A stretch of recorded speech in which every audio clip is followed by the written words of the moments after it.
आणि आज आपल्या सोबत आहेत निसर्ग मित्र विभा सामोणकर, त्यांच्याशी आपण बोलूयात।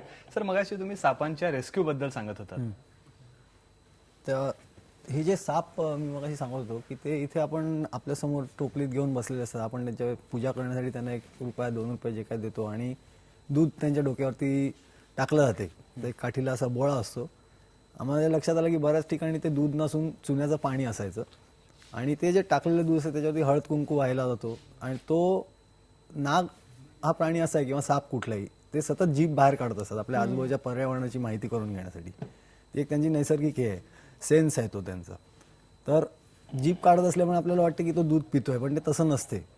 आणि त्याच्या सर्वात वाईट गोष्ट ही आहे की ते नाग 1 महिनाभर आधीपासून भुके आणि तहानलेले ठेवले जातात, कोंडून ठेवले जातात आणि बाहेर काढल्यानंतर त्यांच्यासमोर तुम्ही दूध पाणी काही टाकलं, पेप्सी टाकलं तरी तो बिचारा पिणार, कारण तो तहानलेला प्राणी आहे। आणि त्यावेळेला तो सुरुवातीला थोडंसं ते दूध पितो आणि नंतर मग ते दूध त्याच्या नाकपुड्यातनं आत जाते आणि त्याला आपल्यासारखेच पडसं जसं होते आपल्याला तसं म्युकस तयार होतं त्यांच्या न्यूमोनियावरती जाण्यासारखं आणि ते मरतात। सापाला सुद्धा न्यूमोनिया होऊन मरू शकतो। आणि इतके हाल सापांचे या सगळ्या प्रकारात होत होते।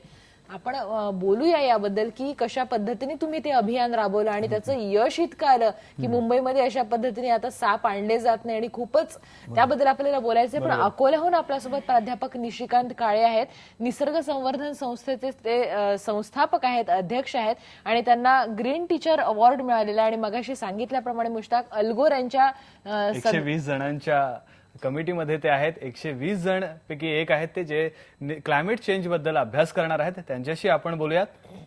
सर, आयबीएन लोकमत मध्ये तुमचं मनापासून स्वागत। नमस्कार। नमस्कार, तुमचं मनापासून स्वागत सर। सगळ्यात पहिल्यांदा आयबीएन लोकमतच्या दर्शकांना तुम्ही जी निसर्ग संवर्धन संस्था स्थापन केलेली आहे त्याबद्दल थोडंसं समजून घ्यायला आवडेल। ही अमरावतीची निसर्ग संरक्षण संस्था जी आज मध्य भारतातील प्रमुख पर्यावरणवादी संस्था म्हणून नावारूपाला आलेली आहे। हिची स्थापना 1990 साली काही निसर्गप्रेमी विद्यार्थी आणि काही ध्येयवादी शिक्षक यांनी एकत्र येऊन अमरावती जिल्हा परिषदेचे तत्कालीन मुख्याधिकारी श्री प्रवीणसिंह परदेशी यांच्या मार्गदर्शनाखाली ही संस्था स्थापन झाली होती। आणि गेल्या 20 वर्षाचा या संस्थेचा जो प्रवास आहे हा एका ध्येयनिष्ठतेचा प्रवास असं म्हणता येईल, असं मला अतिशय अभिमानाने सांगावंसं वाटतं। आज ही संस्था पर्यावरण शिक्षण, वन्यजीव विषयक संशोधन, विदर्भातील आणि मध्य भारतातील जंगलांमध्ये पर्यावरण संवर्धनाची कामं आणि कायदे विषयक सल्ला या क्षेत्रामध्ये ही संस्था काम करते। या क्षेत्रामध्ये ही संस्था काम करते आणि संस्थेकडे आज जवळजवळ 150 समर्पित भावनेने काम करणारे कार्यकर्ते आहेत। आणि ज्या मला अतिशय अभिमानाने सांगावंसं वाटतं की 20 वर्षापूर्वी जे लोक यामध्ये सामील झाले होते ते आज सुद्धा इथे तेवढ्याच समरसतेने याच्यात सहभागी होत असतात आणि एक अतिशय मोठं काम इथे उभं झालेलं आहे। खरंय, अतिशय मोठं काम तिथे उभं झालेलं आहे। या संस्थेमार्फत अतिशय मूलभूत काम केलं जातं। विशेषतः सर, तुम्ही जे मेळघाट मधले जे आदिवासी आहेत, कोरकू आहे, त्यांच्यामध्ये जाऊन पर्यावरण शिक्षण करण्याचा प्रयत्न केलेला आहे आणि तो जो डुडा प्रकल्प आहे त्याबद्दल आम्हाला जाणून घ्यायला आवडेल। आणि डुडा या नावाचा अर्थ काय होतो ते सुद्धा आम्हाला जरूर सांगा। अगदी जरूर। तर डुडा हे जे नाव आहे कोरकू भाषेमध्ये डुडा म्हणजे घुबड। यामागची गोष्ट अशी आहे की फॉरेस्ट आउलेट नावाची एक घुबडाची जात साधारण 100 वर्षापूर्वीच नामशेष झाली असं समजलं जात होतं।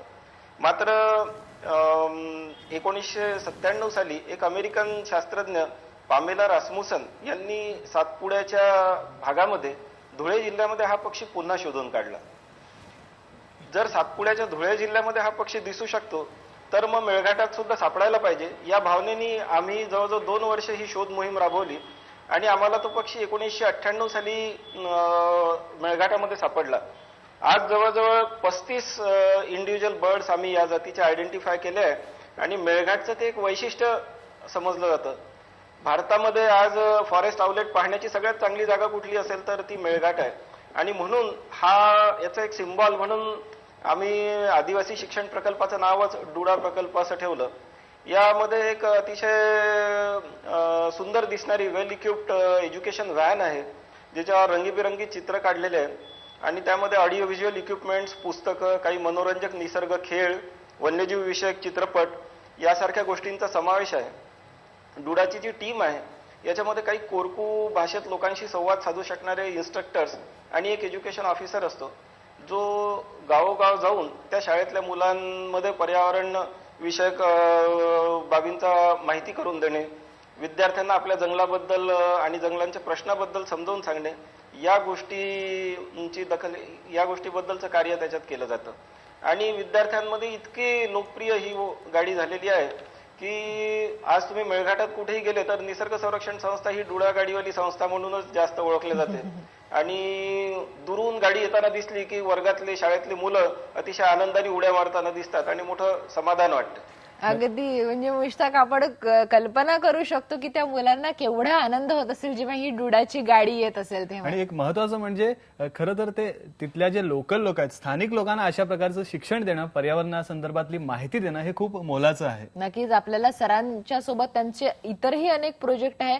सातपुडा बचाव मोहीम त्यांनी राबवलेली आहे, याशिवाय व्याघ्र बचाव मोहीम राबवलेली आहे आणि त्याचप्रमाणे स्टुडिओमध्ये आपल्यासोबत बिभा सामोणकर आहे, ज्यांचं मोलाचं काम आहे सापांच्या रेस्क्यू ऑपरेशनच्या संदर्भात. या दोघांशी आपल्याला बोलायचं आहे, पण इथे ब्रेक घेऊया. पहा फक्त IBN लोकमत.